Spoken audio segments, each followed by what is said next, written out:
Good evening, everyone. I am so excited to be here with you, even if it's virtually. I suppose it's the best next thing to being live with you all. And I feel very honored and blessed to be able to share this talk with you, Talk 6, Loving Your Neighbor.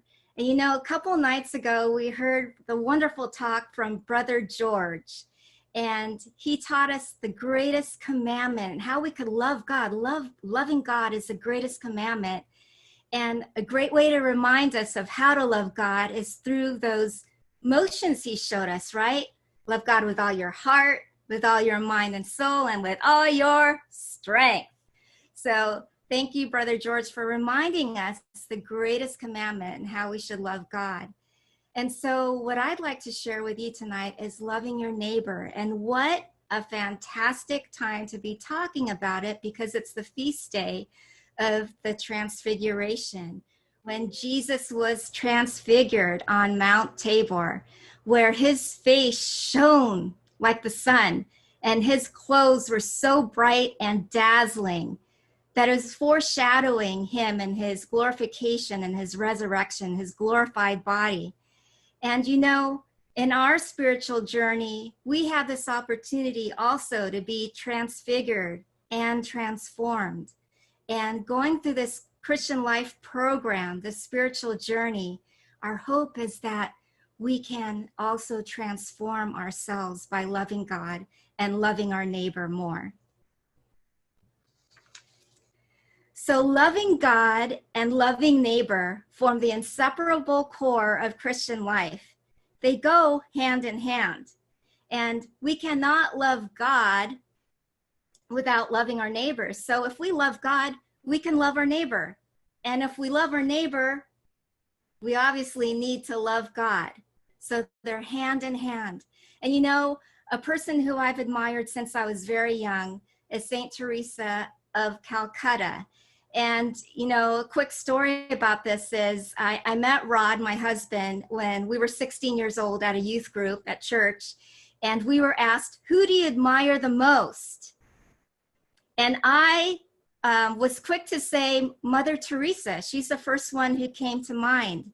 And so I said Mother Teresa because she's a perfect example of an individual who laid her life down for Christ in service by loving the poor and serving the poor. And you know, Rod, at the time, he was 16 years old, and he was asked, who do you admire most? And you know, he said, Mickey Mouse. And I thought that was a really strange answer. And you know, he explained why, and it made more sense. It was because that morning on the radio station, he heard that the most admired person in the whole world at the time was Mickey Mouse, because he's known all over the world. And so just like Jesus Christ, he's known all over the world and loved and admired and followed by so many people, including ourselves. So that makes sense. And you know what? I ended up marrying the guy. So going back to Saint Teresa of Calcutta, she says, it is impossible to love God without loving our neighbor. And this scripture is taken from the Gospel of Matthew. You shall love the Lord your God with all your heart, with all your soul, and with all your mind.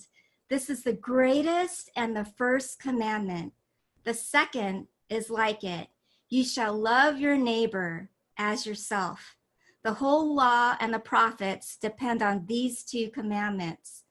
So, you know, these are the two greatest commandments, and they are commands, not requests.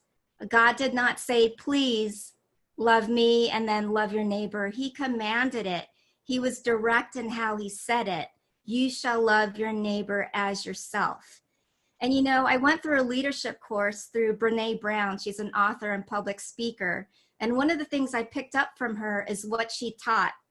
Clear is kind, unclear is unkind. So God, I believe, is being so clear in his loving kindness for us because he loves us so much and wants us to keep close to him, that he gave us these commandments. And he was clear about it. It's a clear command. Love God love your neighbor. Here's another scripture reading taken from 1 John. If someone says, I love God and hates his brother, he is a liar. For the one who does not love his brother whom he has seen cannot love God whom he has not seen. And this commandment we have from him, that the one who loves God should love his brother also. We are all made in the likeness of God. And so loving God and loving neighbor, as I mentioned, go hand in hand because we're all created by God in the likeness of God. So I'd like to share with you the characteristics of Christian love. And you may all be familiar with a scripture reading. Rod and I had this at our wedding. It was read. It was read at our daughter's wedding as well. And you've probably had it at your special celebrations and maybe even on your wedding day too, if you're married. So I'll read it. And it says, love is patient, love is kind, and is not jealous. Love does not brag and is not arrogant, does not act unbecomingly. It does not seek its own, is not provoked, does not take into account a wrong suffered, does not rejoice in unrighteousness, but rejoices with the truth, bears all things, believes all things, hopes all things, endures all things. So St. Paul wrote this to the Corinthians to share with them what love is. And so I'll just break it down a little. So love is patient, meaning slow to anger. Love is kind. It is uplifting and encouraging. It is not jealous, to covet anybody's belongings or what they have in life. Love does not brag, is not arrogant. We are to be humble. It does not act unbecomingly. We are to be respectful and honor others. It does not seek its own, so it is not self-seeking. We seek the needs and wants of other people's and not our own.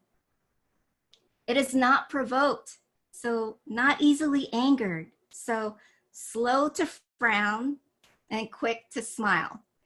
It does not take account any wrong suffered, so we're to be forgiving and understanding of others. It does not rejoice in unrighteousness, and we're to seek the goodness in others. Love rejoices with the truth. We're to be honest and sincere and to tell others the truth. Love bears all things. We are to bear and patiently bear insults, injustices, disappointments, and we believe all things through love. We believe in the good in other people. Love hopes all things. We are to hope for goodness in other people. And even through tough situations, tough circumstances, and we may be going through some during this pandemic, we are to remain hopeful and peaceful, trusting in God. And love endures all things because love never fails. And to love others is to have endurance. It's not running a short race when we love somebody, it's running a marathon. All right.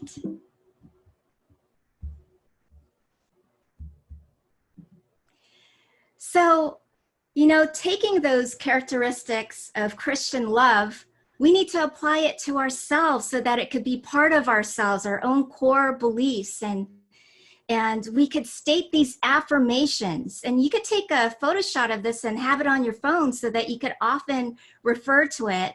And I usually give this talk in person, and I love hearing participation. I love hearing the participants just saying these affirmations with me. And since we're not together live, but virtually, I would really love it if you said these aloud wherever you are, to proclaim these and to affirm yourself that these are your characteristics, so that we could love more like Jesus. Because when we take on these characteristics on ourselves, we will love more like Jesus. And I got to be honest with you, there have been a few times where I've had to say, I am patient, I am kind. I just remember that. So when you affirm those and make those proclamations, it really does become a part of yourself. So, okay, you guys ready? And I really would love you to say it aloud, okay? So you're going to participate. All right, we're going to start.